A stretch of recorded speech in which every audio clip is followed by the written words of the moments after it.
Well, welcome, Hannah. Welcome, everyone, to Hot Take Tuesday Live on a Wednesday.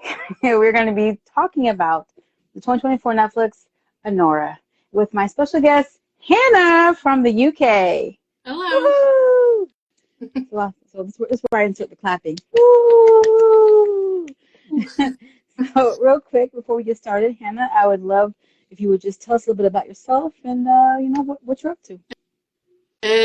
I'm Hannah, Orgeek 1987, and I'm from the UK. What else would you like to know? Obviously, I love things all Halloween and horror. I love films just in general. So yeah, and I've got the convention bug as well. I just absolutely love going to conventions now. Oh, okay. Yeah. Nice. Horror movies are my first love. Yes. They're my first love. Tuology says, is Zombie Chronicles Season 2 ever coming out? Yes, it is. Zombie Chronicles is a series that Season 1 I co-wrote, and Season 2 I brought a team. We wrote, produced, filmed, directed. Season 1 is on Tubi and Amazon Prime. Season 2 is in post-production. Right. And yeah, so that's the thing about when you get to the point where you've written it, you've produced it, you filmed it, now you have to edit it, and that is the true nightmare. That is the true nightmare. So yeah, that's what I'm going through right now. I'm sorry, what you say? I about editing is worse than the filming. Yes. Editing normally editing takes about 3 times the amount of production time. Yeah. So that's why sometimes you'll see a trailer or something, or they're like, oh, they wrapped filming, but the movie doesn't come out for months. Editing and marketing put together. Yeah. Yes. So yes, and I'm a team of 1 for the editing. So that doesn't have been helpful. So, but I'm going to release it. I'm working on getting it released. Anyway, so Hannah, I already kind of know how you feel about Anora, and everyone, feel free to drop comments and questions. We'll try to do our best to answer them and read them and whatnot. So, oh, this girl loves horror. Hey girl, hey. All right, so we're talking about Anora. Oh, there will be spoilers. Oh, yeah. But even with spoilers, you guys should watch this movie anyway. Yeah, so I might say like this guy and that guy because sometimes I can't remember the names of people without looking them up. I can't look them up because I'm on my phone.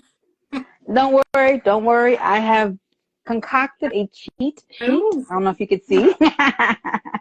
So I'm going to be referring to it. I'll do my best to assist. Right. All right then. So yeah. So all right. Have you watched Anora yourself? Oh, absolutely. Any movie that I review on here with a guest, I have made sure to watch. Right. Okay, I understand. Cause I just wondered if you just watch little teasers on YouTube or whatever to get the gist. No, I watched the full movie. Dedication. What that is. Yes, dedicated. Yeah. That's why I always ask my guests to give me like 5 movies because it's easier for me to hunt down something they've already seen than for them to hunt down something that I've seen. I'm going to make things as easy as possible for my guests. Yeah. Let's see. Oh, this girl loves horror says, I haven't seen it, but spoil away. Excellent. All right, so let's start off with, Hannah, how do you feel about the movie on a whole? I think from start to finish, it was excellent. So from the direction to the casting to the acting to just basically everything, I thought were brilliant. And Mikey, I forgot her last name, who played Anora, I think she's deserved an Oscar, to be fair, because she's just amazing. I've seen her. Her name is. Oh, sorry. No, go on. It's all right. Oh no, I was giving you the last name. It's Madison. I thought it was. I thought, you know what? I'm not going to say anything and embarrass myself, but never mind. Oh, no worries. I'm here with my cheat sheet. Yeah.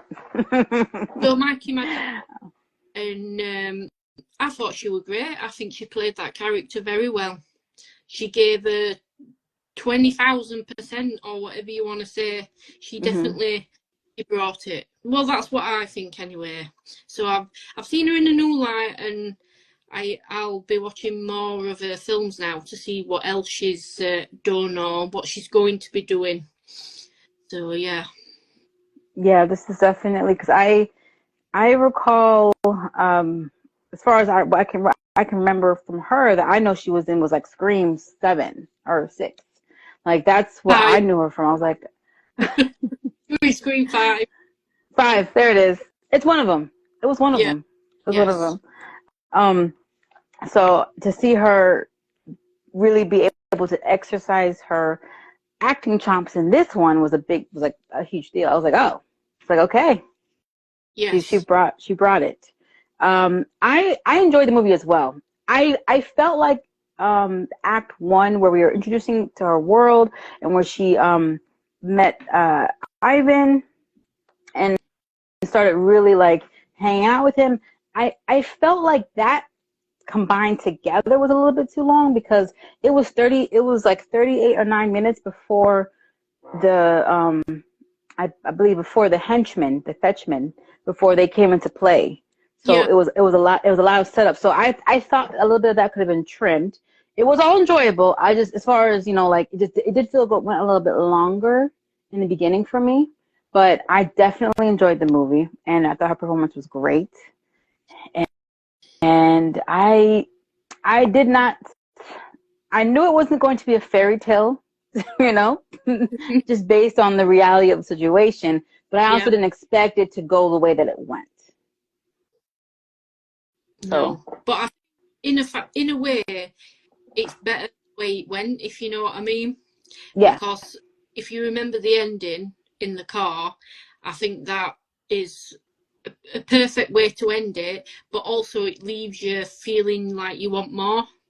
So you just hope that there is another one, but you don't want another one. If that even makes complete. Oh, no, it does. It does. It's exactly, and this is a completely different type of movie and genre, but it's exactly how I feel about Coraline. I want another one, but also no, they're going to ruin it. So that's a little bit different. But let's talk about that. Now, we don't have to talk in order either. We're going to be jumping around. So Anora, so Anora, spoilers, here we go. So the end of the movie, when and I kind of like really like thought about it and read up a little bit on it as well. When she's in the car and Igor produces the ring and says, don't tell him. Here you go. And she's so grateful. But in her mind, right, her way of thanking him is using what she understands to be her form of commerce. And Well, and I think the realization of it. Okay, go ahead. Yeah, I was just going to say that, and that she's thanking him the way she only knows. Yeah. What she thinks that the man wants, but he's not like that. So that's how she ends up hitting him, and then they both start crying, and they hug, don't they, instead of doing what they're meant to do. Well, what she wants, what she thinks that they're meant to do, shall I say? Yeah. Yeah. Yeah, I think a big so the breaking point I think in that moment was for her was when he tried to like kiss her. And, the way that and everything. And she realized, actually, this man's actually liking me for me and not for everything else. Yes, and the interesting thing about that, as I recall, I'm going to probably touch a little bit on Pretty Woman because this feels like Pretty Woman on steroids and reality for me. Right? Describing it, actually. What'd you say?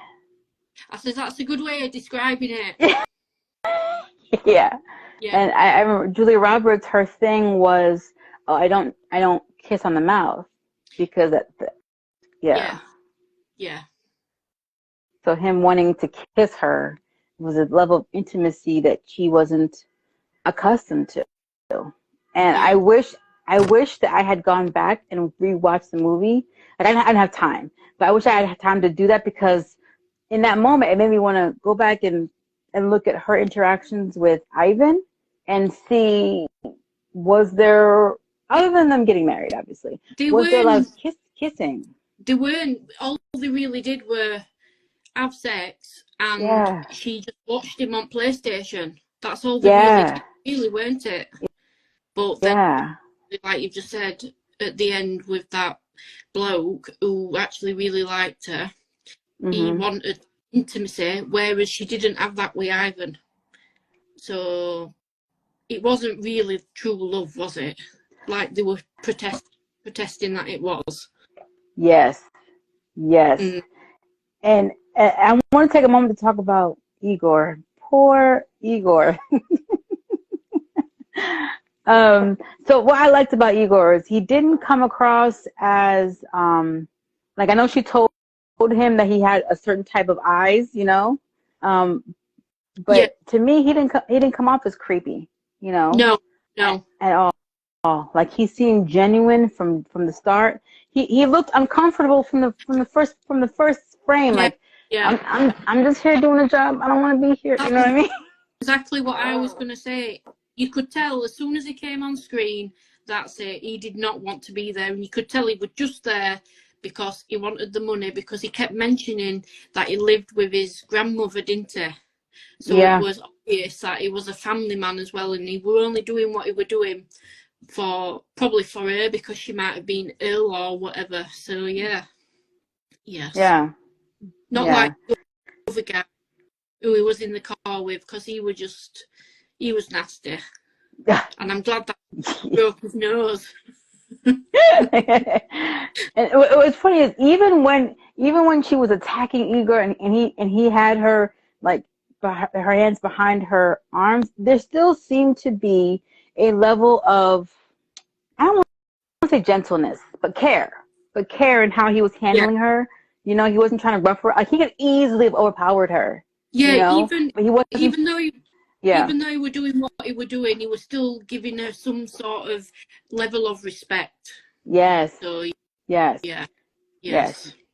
yes. She's sitting there with a t-shirt on, her underwear, and it didn't seem to be any lingering, no leering, no, like, No, you know what I mean? Like, there was no. none of that. That is the real love story of the film. That one, Yeah. not Anora and Ivan. Yeah, Honestly, it's funny that you say that, yeah, because that's how I started looking at it.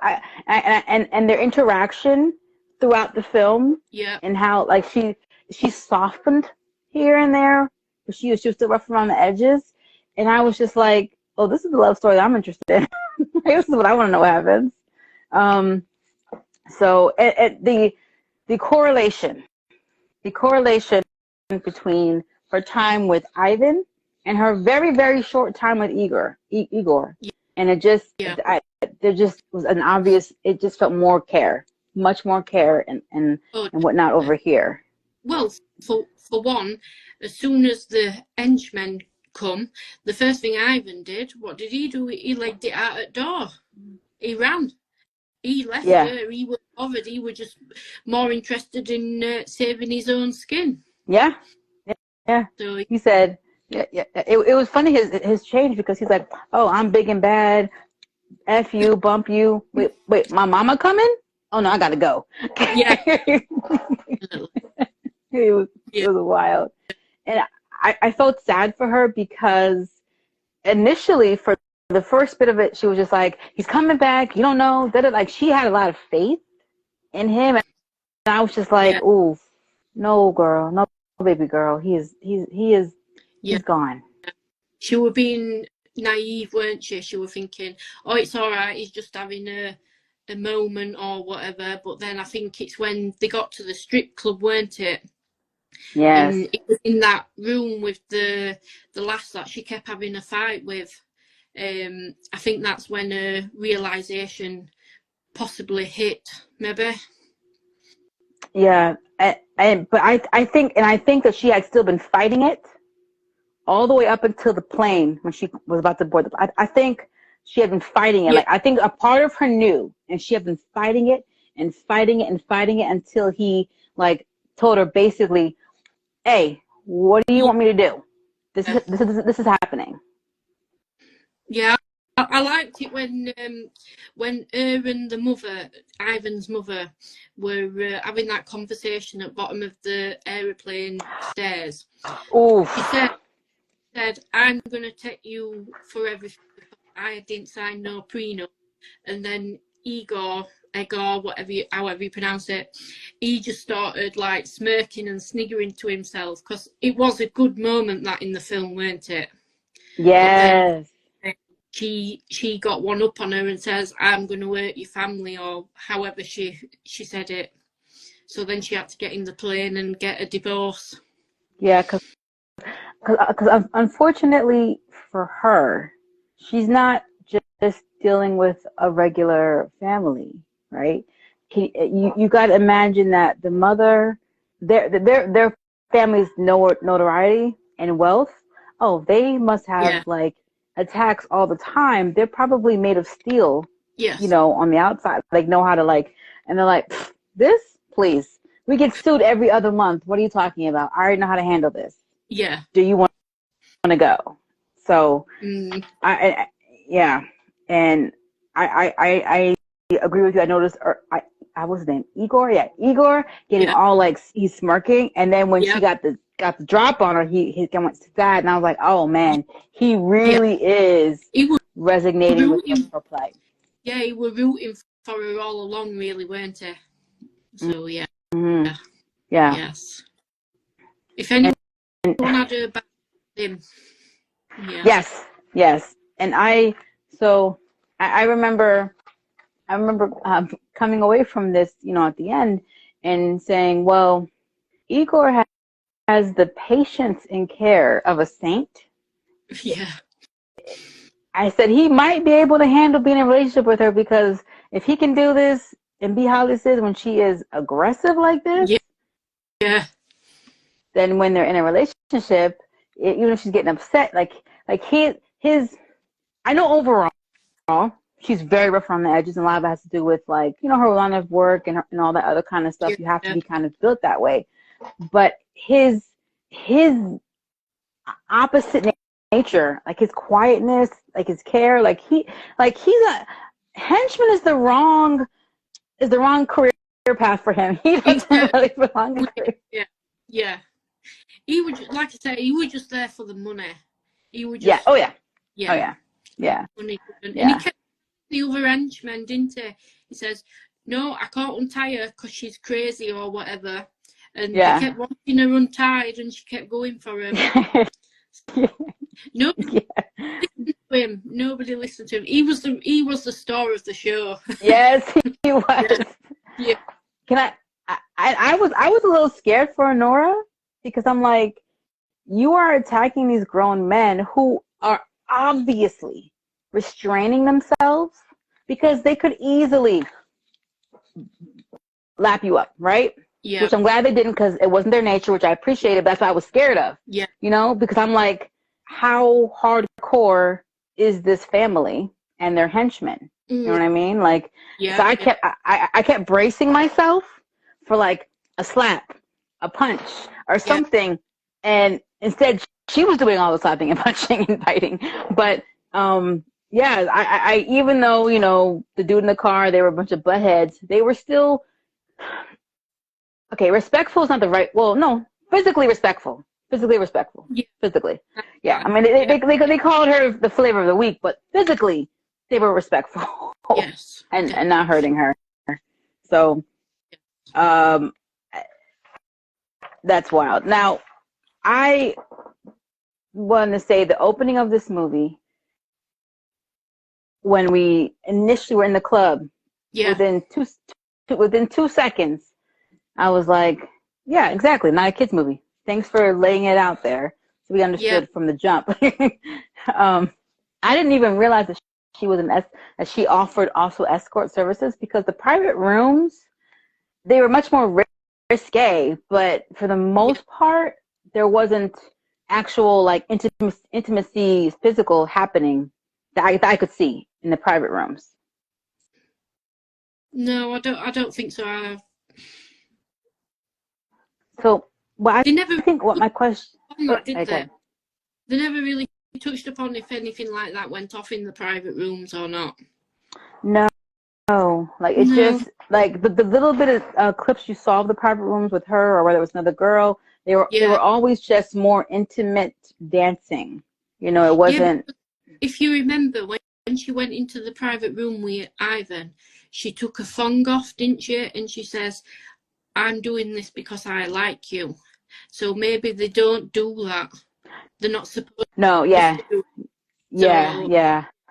I don't think that's a thing, but I also think it's something where they turn their heads, where they're like, what you do off hours is on you. I'm not your parents. So, and my thing is, how often do you think she does the number thing for private clients? Who knows? Because I was just trying to figure out what made him so different. Oh, and I gotta say something funny. So the first 38 minutes of this movie, I watched without subtitles because I forgot that I could have had subtitles. So I don't speak Russian. No. And I only know literally a couple of words that are not just cuss words, you know, scheiße, whatever. Well, so when they're going back and forth, I'm like, okay. I'm like, literally, I'm watching the body language to see what is being said. Yeah. Yeah. And then I was like, wait, subtitles. I'm like, subtitles. Oh, yeah. I know. And I meant, but I didn't have enough time to go back and rewatch. So I don't know if it was officially stated, but for a long time I thought that Ivan's dad was like a drug dealer or something. Yeah. I know they were like kind of like a royal type family. I was like, whoops. Yeah. So at the beginning, when Ivan does come in, you don't get it. You don't fully know what family it is, do you? You just assume it's Russian mafia or whatever. Yeah. I love that the movie played on the stereotype. Yeah. Yes. You know, they played on it because you automatically are like, so mafia or immediately. And then when he was messing with her, oh yeah, we do drugs. Oh yeah, this. Oh, he's just messing with her. And the funny thing is, she said that I'm older than you. Like, she definitely had a maturity about herself that he definitely didn't have. But what I found was that they were both very naive and young with their thinking. Like, she's more mature, but like, you know what I mean? So, and one thing that oh no, go ahead. I was just going to say, Ivan he was just so used to everyone doing everything for him. So he could do what he basically wanted to do, and he knew that they'd just come along and mop it up for him anyway. Yeah. Whereas she had to have that, she'd not had that, so she had to have that level of maturity, like you say. Yeah. But when it came to love and affection, she'd not got anything. So as soon as somebody gave her that little bit, she snapped their hands off, didn't she? So because she doesn't know. So that's where the naivety comes from. Yes. Yeah. No, for sure. And one thing that he said was, I think it was when they were both getting their like some kind of massage, and I was so jealous. I was like, you know what? I could use one right now. Yeah. You know. And she turns to him and she says, "Are you happy?" And he says, "I'm always happy." And my first thought was, of course, you're young, you're limber, you're rich, and you have no real responsibilities. No, it's true. So yeah. I mean, not to say that if you don't have those things, you're a miserable person, but you just have more, more reality to deal with, and you have good and bad days. And for him, it's like, if I'm having a bad day, I throw money at it to make it a good day. Yes, whereas she'd not experienced that before, so she were obviously on a high, completely weren't. So yes. Yeah, absolutely. And I wanted to point out again another Pretty Woman comparison. So I'm gonna attribute this to inflation. But I remember Pretty Woman when she was negotiating with Richard Gere for the week. It was $3,000. My girl Anora was like, nah, 15. I was like, dang, inflation. Yeah. Yeah. Yeah, because he wanted to give her 10, didn't he? So, yeah. But, you know, I didn't think of that, but that's a good point that you made, that it's inflation. So, yeah, funny. It goes much further, because money goes much further then than now. But yes, I did like that she said no, 15 in cash up front. My girl's smart. Yeah, very smart. Very smart. Yeah, very smart. But I think we should also talk about the soundtrack for the film, because I thought the music were spot on. I thought it was really good. You know, the sounding of it and the bass. You know, like when they walked in the club, that bass just sounded so good. You know, it made you feel like you was in that moment. If you get me. Yes, I do. Yes, I do. Yes, the music was definitely like, and like that the whole, like, the New Year's Eve party, because I didn't even know that it was New Year's Eve until they went to the party. Because again, I didn't have my subtitles on, but I was, just the music, the whole scene, everything. Yes, was done excellent. And if you notice, each sounding matched the emotions of what she was going through at the time as well. I don't know if you clocked that. Yeah.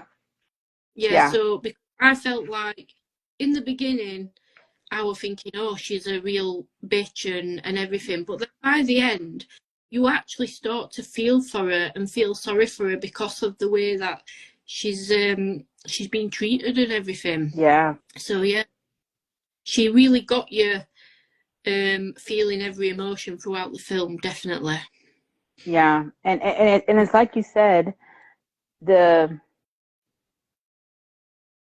oddly enough, I think the only two males that had real positive treatment towards her was Igor and the boss of the strip club.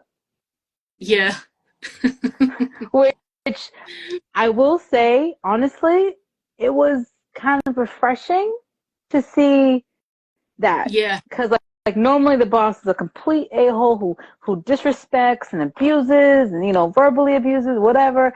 And this guy, like, they had funny banter back and forth and stuff like that and roughness, but it was like equal footing. It wasn't like I'm dumping on you. And I never see that in movies and elements of like this. No, you don't, dear, really. So, but yeah, it's good how they touched on different things, if you know what I mean, with emotions and what you should expect, really, and not.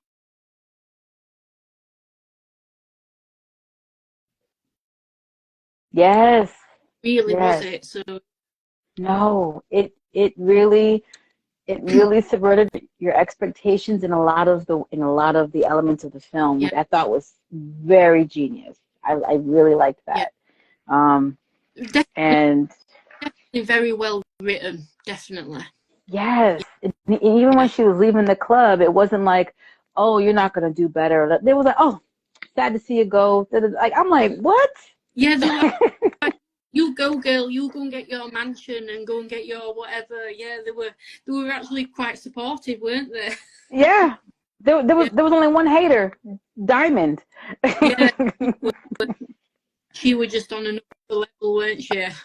Oh my gosh, that girl is just like, she seemed just bitter She because, was jealous. and yes, and jealous. And Yeah. it was very clear because most of the girls, like if you notice, she didn't seem to have any, like, I want to say, even in like co-worker relationships with any of the girls. Like every she was kind of like standoffish on her own, Yeah. you know? Yeah. Yeah. Yeah, people more so side with Anora than with her. Yes. Which is also good to see, because sometimes I'm going to presume that I don't work with many women. I only work with men because of what I do. But women, I know they can be bitchy and be like, oh, don't be friends with her because she, blah, blah, blah. But Yeah. you didn't get that. Everybody seemed so supportive and like, oh, it's your turn, you go and get this one, and oh, I'll get it next time. And she even took that friend to the party, didn't she? And Yeah. stuff. So yeah. And like, and I'll tell you the other part that I thought was kind of funny too. Like, one, like, was when she got the text message from one of her friends, or the phone calls, like, yo, your man is here and he's with Diamond. And she's like, let's go. And when they were going through and opening the doors, it was so funny. She opened the door to one of the other girls. They were like, oh, hey, girl. Yes, they were just stripping away, weren't they? And they were like, oh, hey, girl, how are you going? Oh, hey, and then yeah. coming in and going, oh, Anora's, well, they didn't say fighting, but she's doing whatever to such and such. Yeah. And they were like, oh, to see, and they all just left all the men in lingo. Dude, that's how you know that Anora is essentially liked or loved. Yes. And Diamond is despised. Yes. They wanted to go see what happens. That's very. Yeah. I feel like I feel like it wasn't just because it was a fight. It was a fight between the two of them specifically. Yeah. That everyone was like, oh, no, because who you like, from my understanding, leaving money on the table, so to speak, isn't something that they would be all agreeing to do to watch a fight. So I thought that was interesting. Now, is Anora's okay? So the other thing is, they give you an insight to Anora's world, but you don't really get a ton of backstory on Anora. No, like, you don't really. You see a sister, don't you? Yeah. A sister's in the apartment, but that's really all that you see, isn't it? Yeah. Yeah. And they don't seem to have much of a relationship at all, either. No, because she said something to, was it Ivan? And she says, I'm not going to take you home. Or she said something to someone and they said, I'm not going to take you home because my sister will try taking you away from me or sleep with you or something. Didn't she? But I can't quite remember who she said it to now. I need to go back and look for that part. Yeah. I need to go back and look for that. Yeah. Yeah. Yeah. That's interesting. Like, because I found it funny how she was living with a sister, but yet if a sister were like that, why would she be with her? Yeah. So that must be like some past trauma, if you get me. Yeah. Because even none of their, as very few as they are, I feel like there's only maybe two or three interactions in the whole movie between her and her sister. And neither one of them were any loving, caring at all. So it was like, did you get milk? No. Did you see milk? You know, that was it. And then like, I'll see you Tuesday, but it is Tuesday. Exactly. Like that's kind of like all you get. Yeah. So there were definitely some sort of animosity, if that's the right word to use, between them, weren't they? So something definitely happened. And maybe Anora was staying there because maybe it was cheap rent or something, who knows? And maybe maybe it's easier. Maybe that's easier for the both of them. This is a roommate situation out of convenience, out of affordability, you know, because it's like, all right, I may not like my sister, but I know what to expect from her versus rooming with a stranger. So that's kind of what it was giving me, a little bit of that. Mm. Not to mention, like, I don't even know if her sister knew that she'd gotten married. Like, I know everything happened so fast, but I don't even know if I don't know if she even knew. Yeah, because when the man, Igor, brought her back, Mm-hmm. she didn't actually, even though he took the bags up the top of the stairs, he didn't, she didn't actually go inside the apartment, did she? Because she got back in the car. Yeah. So, no, nobody must have known, unless one of her friends from the strip place where she worked told her sister, if they even knew her. Mm-hmm. So we're just all presuming that. We're overthinking it. Yes, we are. Yeah. So I'd like to take this time to talk about her limber abilities that I don't think I've ever been able to be that limber past maybe age 5 when I was in ballet for like 2 seconds. Yeah, I know she were fantastic. The way that moved and everything, it's like wow. And I'm sure I read somewhere, I might be wrong, that she did like 80% of the, you know, the choreography. I can't say it herself. Yeah, the choreography. Yeah, that's the one. Yeah. Don't worry. Yeah. I have a whole list of words that are difficult for me to say. Yeah. I'm not the only one. No, absolutely not. Yeah. I'm sure I read somewhere or something like, along them lines, like she did majority of it herself. So it paid off because, you know, it was and it was very obvious that it was mostly her, if not all of it. I didn't even think that there was a body double. That's how good it was. Yeah, I don't know if you noticed whenever she went up to, because she came across as a bit of a bitch, but really she weren't, because if you seen how she was when she was talking to the males in the club, yeah, okay, she's got to be nice because she wants the money, but you could see that she was actually really nice because of the way that she greeted them and stuff like that. Mm-hmm. Yeah. Or am I reading it totally wrong? Well, I feel like, and I'm going to go back to the boss. I feel like her interactions with the boss are the most truest interactions between her and males. Like the most, you know, the word authentic view of it. Yep. Where it's like she is like, you know, she's not afraid to open her mouth and say something, but at the end of the day, it's all love type of thing. Yeah. Well, yeah, she definitely knew how to move, and I think she had a cracking body as well. Yeah. She was definitely fit, weren't she? Yeah. Yeah. Yeah. Yeah. Yeah. So the other thing about that we talked about, like, you know, she's mature, that level of naive thinking between her and Ivan, was when she was talking about her honeymoon, going, you know, being at Disney World, and wanting to be a Cinderella princess. Now, overall, wanting to do your honeymoon, you know, at Disney World, it's your honeymoon, right? Yeah. There's no age restriction, but for the specific context of this film, these characters and what this means, to me, it means something different. Do you know what I'm saying? Yeah. So it's like, I think it alludes to like the fairy tale.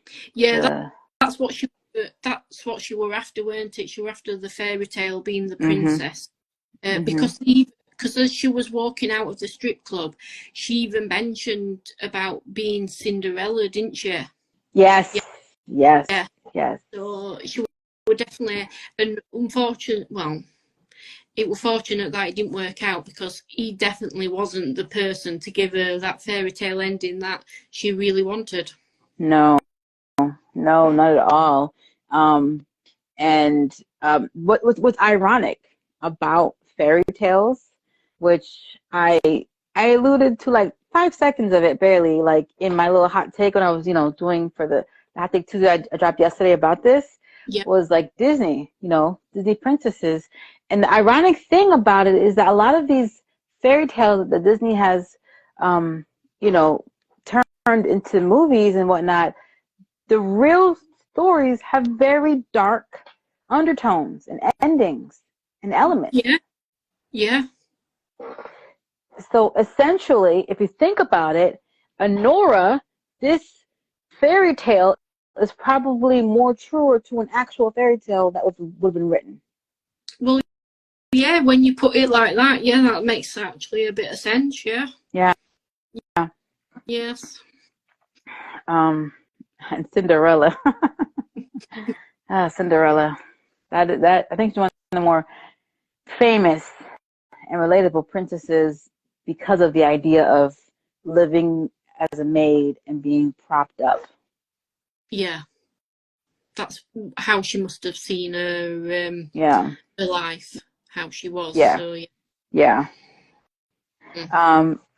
So what's funny is when she left the first time, when she officially left the club, because she was getting married and everything, and Diamond was a hater, talking about, I give it 2 weeks and whatever. When she went up to her, I thought there was going to be a girl fight right then and there. I was not anticipating again. This movie, this movie subverts my expectations and tricks me. She gave her a kiss, didn't she? Yes. Yes. It was totally unexpected. When the way that she went in, you thought she was going to headbutt her, didn't you? But she didn't. She actually gave her a kiss, and the woman who hates on her were like, "What?" Yeah. So, I thought that was funny. I was like, oh my gosh, did not see that happening. The other, so what's funny is I watched this movie. I think I was so enthralled in what this movie was that when I went to look it up and it says romantic comedy, I'm like, comedy? But then I realized there were quite a few times where I was laughing. Yeah. So even because I watched it with my other half, my partner, he really enjoyed it and he liked it and he found it funny as well. So it definitely had comedy, because there was some kind of, like that prenup line, like we just said, that was funny, weren't it? And when they was in that room and she was saying all this stuff to the mother, well, the father actually started bursting out laughing, didn't he? Because somebody put the mum in the place. Yes. Yeah. Yes. I feel like a part of the father was sad that he wouldn't have someone like her around to put the mother in her place. Yeah. That's how I was feeling. Like he didn't want his son to marry Anora, but like that spunk is what he probably he thought that his son needed. Because even when she was reading his son for filth, his mom was like, "Yep." His dad was like, "Yep." Like they agree. They agree. Like, nah, you have some work to do. You have some work to do. Yeah, because I thought like there were going to be like a bit of a twist to say that it was going to be something stupid like 14 or 15, like be underage, because everybody sent against it, but they weren't. So who knows? It like the boldness of Anora cannot be understated enough, because when the mom came in for the first and Nora goes, "Hi," I was like, girl, I would have been right in the corner over there, quiet. Yeah, she tried to put her hand out to shake her hand, and her mum just dismissed her, didn't she? She was just totally, respectful. So yeah. Yeah. And then when they're walking to the plane and she's just like yelling at Ivan, and she's like, be a man and talk to me. What are you doing? Like, why are you listening to your parents? Like, talk to them. And I remember like watching and being like, well, I hear you, Anora, but technically Ivan don't got no money. Ivan's parents have all the money. Yes. And Ivan knows if he crosses a certain line, they'll write him out and he'll be broke on the street. Yeah, because they wanted him to go and work for a change, didn't they? Go and work for what he needed to work for. Mm-hmm. And not all that money passed down. Yeah. So let me tell you who Ivan reminded me of. Have you seen John Wick, the first one? I actually haven't. Oh, you haven't? No. Okay. So I know there's been a lot of sequels, but the best one, the one to watch, is the first one. Right. I've watched all of them. They're all fun, but like the most down to earth, cool version of John Wick that you're gonna get is the first one. After that, it just keeps going crazier and crazier and crazier. Kind of like the Fast and the Furious, where they ended up going to space in cars. Okay. I think I gave up after number 7 with them because they just get stupider as they go on, don't they? So. The last one with Paul Walker, which was I think number 7, that was the last one I watched in its entirety. I've attempted to watch the 8th one like 4 times, and I'm just like, no. I can't. Well, going off the subject, but I think Fast and Furious, for me, it should be about the cars, but then towards I think it's number 5 and 6, it starts going on to like all the action and stuff, and it's like, nah, that's not what these films are meant to be. Yeah. They went from being outlaws to now the government is seeking them out for their help. Man, go sit down. Stop playing with me. Yeah, madness. So, but I will say, so one of my favorite like comedic parts in the movie is when let me see, do I have his name? It's not Nick, the priest guy, where he just ups and leaves that baptism. Yes, like even before that, like when he's holding the baby, he gets a message, and the message confirms to him that he sees the mattress, and he goes, oh no, like that. Yeah. His whole reaction just made me laugh.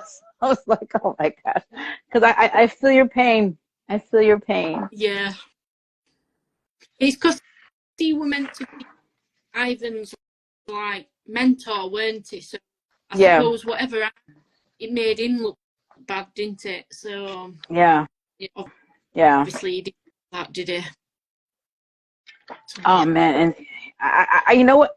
I felt his pain as much of a butthole as he was being. I felt his pain. I did. Yeah. I can only imagine how much hell over the years Ivan put him through, how much he's had to like deal with. Yes. And when he told her who Ivan was, and she refused to believe it, I was like, I think it was the most sincere, caring he was with her, period. Yeah. Like, I need you to know who this guy is. You need to understand. And he did take them all out for a burger, didn't he? Yeah. They all having a burger. Yeah. And then and they were making them walk in freezing cold, weren't they? Because it did look cold. So, yeah. Oh no, it was cold. Yeah. It was cold. I was like, man, listen, so I was born in Philadelphia, Pennsylvania, and I spent like first 9 years of my life there, and then we moved down to Florida. So that's where I live. I've lived. Yeah. Now I've gone, and visited and everything, and and and snow's cute. It's nice, ideally, but do I miss it? No. No. No, well, we've just had snow for the past week here in the UK, and it's horrible. I hate it. It stops you from, like you say, it looks nice, and you know, it looks very nice and pretty, but really, as an adult, you can't get out and about and do things. So yeah, I don't like it. Yeah. But then I am. You have in Florida, because I'm guessing that it's really, really, really hot in Florida. I've never been, so I don't know. So right now is the perfect time to be in Florida. So from, I want to say, like December to February-ish. Yep. It's nice and cool. It's breezy. The air is not like you have the sun, and you technically have to dress in layers, but for different reasons. You dress in layers because it may be 50 degrees in the morning. By the early afternoon, it's like 60, 70. By the afternoon, it's like you're in shorts, and then by the nighttime, it's back down a little bit to 50 degrees. So you got to put back on like a jacket or something. So it's so the layers are so you can remove them. So that's the difference. But the rest of the year, don't. like April to like September, the air is trying to choke you. Yeah. It's so humid. No. You're sweating. It's why I just do dreads. Like, I don't even know how people have like these like slick hairs. No, I can't do it. More power to you. I love to see it. Can't do it. No. Yeah, I don't know if you say it over in America, but we say over here, even my sweat's sweating. Oh yeah. So you'll have to that. Yes. So if you do get around to coming to visit, especially Florida, I recommend December to February is the best time. So Christmas time is the best time to visit. Yes, because of the weather. You know what? Even November, the second half of November is pretty good too. Well, my birthday is in November, so it'd be nice to come over to anywhere in America. So. Okay. All right. So I'm gonna assume, Hannah, that 2025 November you're gonna be in the States. That's it. It's been decided. I doubt it's been decided. I doubt it very much. Unless I've been a very lot of money, I doubt it at all. So yes.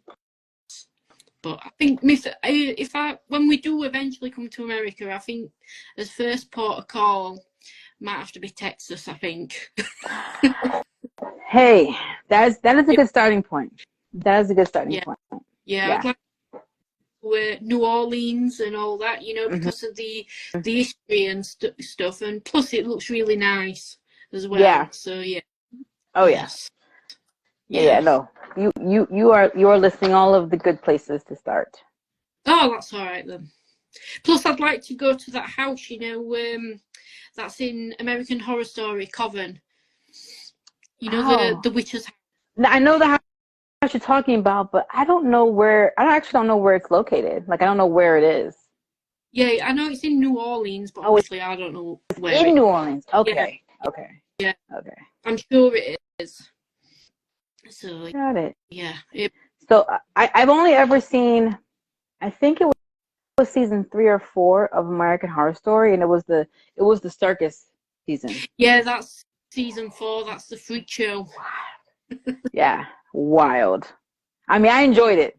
Yeah. I enjoyed it. I was like, oh, I see why you guys like this show. I enjoyed it. Yeah, I enjoyed it. It was a lot. American Horror Story. It's my favorite series. So yes. Yeah, I do like the anthology part of it, where a lot of the similar actors are in other seasons, different characters. So I would like to explore some of the other seasons. I think that's why I like it so much, because there's another series as well, if you've ever seen it, called Slasher. and that does exactly the same. Each season is something different, but it's the same actors. Oh. So yeah, so your season 1 is it's about like the 7 sins. Oh. It's executioner, and then number 2 is guilty party, and they're out at like a lake, but it's snowing and stuff like that. And so, it's called Slasher. Called Slasher, yeah. Okay, I'm going to look for this. I'm going to look for this. Yeah. So, did you have a favorite scene? A favorite scene? A favorite scene. Was there a scene that really like stuck out to you that you really enjoyed? I think because it was all good, if you know what I mean. So it's hard to pinpoint an actual. But one that says just coming to the top of my head is where she walks back into the strip club to find Ivan, and they're playing Tattoo, all the things she said, and the way that she just walking and her body language and the music and everybody's looking at her and just how everything is and the way the music's playing. I don't know, it just stands out. So yeah, what's your favourite scene? Let's see. Other than the priest at the baptism, Yeah. I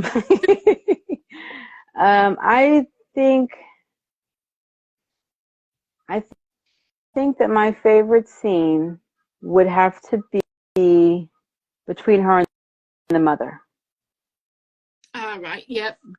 What going at the bottom of the aeroplane stairs? That. Yes. Yeah. Yes. Because for a second, I thought maybe she had a chance of doing something with this, you know? Yeah. Like even if the mother was like, you know, I'll just pay you 30 grand and you be on my face or something. But like, you know, it was very, like, in that moment, the three of them, you know, the mother, her, and Igor watching, like just the back and forth, that scene right there. Yeah. I thought that was a great, like, because for her, Anora is like, okay, fine. If I'm not going to be able to have the love that I thought I was getting, then I'm going to get the money. Yeah. It'd be interesting to see how much that ring was worth, because I bet the ring was worth probably 4 times, if not 5 times more than what the mum paid her off, maybe. Maybe. See, rings are very tricky things. Yeah. Because in a way, rings sometimes are like cars. Once they drive off the lot, they lose value. Like you can't come back and get the same value for it. Unless they will a Bentley. Oh yeah. yeah. Like yeah. And yeah. And we're talking like an antique special edition yellow diamond canary, whatever. Yeah. Oh, for sure. There's exceptions to everything, but it just, for the most part, from what I understand, with as far as rings are concerned, if you have a receipt and within a certain time period, you can get your money back. But if you're trying to like trade it in, you know, or something of that nature, you'll not get the value for what it's worth, definitely. Yeah. No. If I was her, I'd take it back and run off with Igor and take the grandma in the car with me. Yeah, because Igor knows what she does and everything, and he doesn't seem repulsed by her. He never seems like he judged her. No. He felt for her, and I don't know. I'm with you. I'm like, should we get a sequel to see what happens? It'd be nice, but like, I think they should just leave it, because even though they might do a sequel. The sequel might not live up to our. Yeah. So yeah, I think they should just leave it and just leave us with our own imagination. Yeah. Yeah. Definitely. Yeah. Oh no. Like I say that, but I don't want a sequel. Yeah. Because it, when something is, when you have someone that's so good and stands on its own like that, you're just like, I'm afraid if you touch it, you ruin it. Yeah. Like I want to know more about this world, but yeah. We've got enough sequels going off. We don't need another one. Oh my gosh. Listen, Hannah. Listen. So what's funny about you saying that is, if I do like a video podcast, like a movie show, like once a week, on YouTube channel, right? And I created this segment where it's like reboot, remake, news, because there's just so many reboots happening. Yeah, there's a ton of sequels happening. Because at first I was like, oh, reboot and sequels, but I'm like, oh, there's so many. All right, I'll just follow the remakes. Yeah, it's getting a bit out of hand now, isn't it? Oh, so bad. It's like they've got no new ideas. So it's not that they don't have new ideas; it's that they don't want to greenlight new ideas because they want a sure thing. They don't have. Yeah, like they don't. I mean, to be fair, to give them a little bit of leeway, they don't have the cushion of like video sales, DVD sales. Because there were a lot of times where like if a movie didn't do too well, in the theaters, it kind of you kind of pick up in DVD sales, and it would carry it, but they don't have that anymore. And then with streaming, kind of killing that business even more, it's almost like it has to be hitting in the theaters, and we have to appease as much of the 4 quadrants as we can of the audience members. So the highest denominator, and because of that, they are either relying on properties that are already established, sequels, remakes, or kind of watering down original stories to appease the masses, trying to please everyone. But when you try to please everyone, you end up pleasing no one. So it's a bunch of different factors. But yeah. So that's, and then with the way the industry is going right now and it's bleeding money, they especially now don't want to take chances because they're like, wait, what? This original idea concept starring actors no one knows or not familiar with. Wait, there's no book behind this? Does it have built an audience already? No? Nah. I know. Let's do Shrek 5, which guilty I am looking forward to. Not gonna lie to you. But still. The best thing about Shrek is Donkey. Donkey. He's just so funny. Yeah, definitely. He's so funny. Mm-hmm. Yeah, so, yeah. Yeah, Eddie Murphy definitely that's probably his most famous character. I think that he's done. I mean, I love Axel Foley, but I feel like everyone. He did Nutty Professor, didn't he? Yeah. So don't think, and then he's done. Is it Norbit? Yep. Yeah, he did that as well. He's done a lot of 80s and early 90s stuff, hasn't he? So. Yeah. Oh, this girl loves horror. Shrek 5. Okay, so am I the only one looking forward to Shrek 5? Yes, we have an audience. Yeah. Look, as much junk as I'm talking about them doing all these sequels and remakes, I am looking forward to Shrek 5. Yeah. I am looking forward to another Scream movie. I am looking forward to another Final Destination movie. Like, I love that series. I'm not against it. It's just, what you say? I'm sorry.